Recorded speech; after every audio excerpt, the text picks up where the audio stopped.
kitakachonipenda. Alikula kiapo na mchana wa leo kiapo hicho ni sehemu ya utumishi wako kama wakili wa siri. Waliokucheka wanalia, waliokucheka wote utawacheka ukiwa juu. Utawacheka ukiwa juu. Maana wewe ni mteule, ni mteule. Mamlaka ikulu ya mbinguni imekuteua. Usihangaike na hizi levo za hapa chini, levo ya wilaya, levo ya mkoa. Wewe umeteuliwa na ikulu ya mbinguni. Wewe ni balozi, unamwakilisha Kristo katika nchi ya Tanzania. Boresha huduma yako kuanzia leo. Mwimbaji, imba kama mtu uliyepokea appointment kutoka ikulu ya mbinguni. Mhubiri kama appointment ya mbinguni ilivyokusudiwa kwako.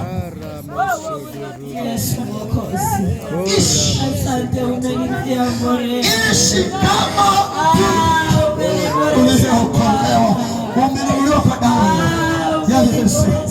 Haujanunuliwa na dini. Mara nyingi tumekuwa watumwa wa mifumo ya dini, taratibu mbalimbali, lakini umesahau mwongozo wa Roho Mtakatifu.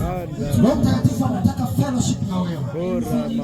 Mbona Roho Mtakatifu hakupati? Uko bize wiki nzima, hujapata hata ushirika na yeye. Utapataje ushirika wewe ikiwa bado dunia unaiona na thamani? Badilisha mtazamo wako na Kristo akufufua kutoka katika wafu na usingizi wako. Amka wewe usingiziaye, na Kristo atakuangaza.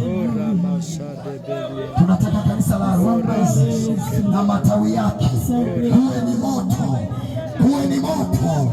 Wachungaji wawe ni moto huko, wazee wa kanisa wawe ni moto, wakazaliwa wainjilisti watakaoingia kila kijiji, wazaliwe maprayer warriors, wana maombi ambao wataibadilisha Karagwe, watabadilisha maisha ya watu, wazaliwe majiants wa kiroho wenye uchumi imara, wenye mifugo, wenye mashamba, watakaokopesha, wenye mitaji mikubwa, na wakiwa na upako wa kufufua wafu, kuponya magonjwa.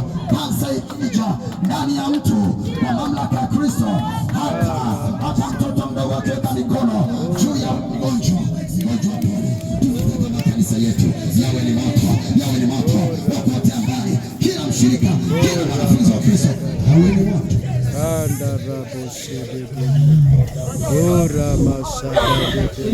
Tunamtegemea mchungaji, ni kweli, ni kiongozi wetu, lakini ni binadamu. Siku hayupo, simu zake hazipatikani, amesafiri. Mgonjwa ameletwa nyumbani kwako, unampigia simu nani?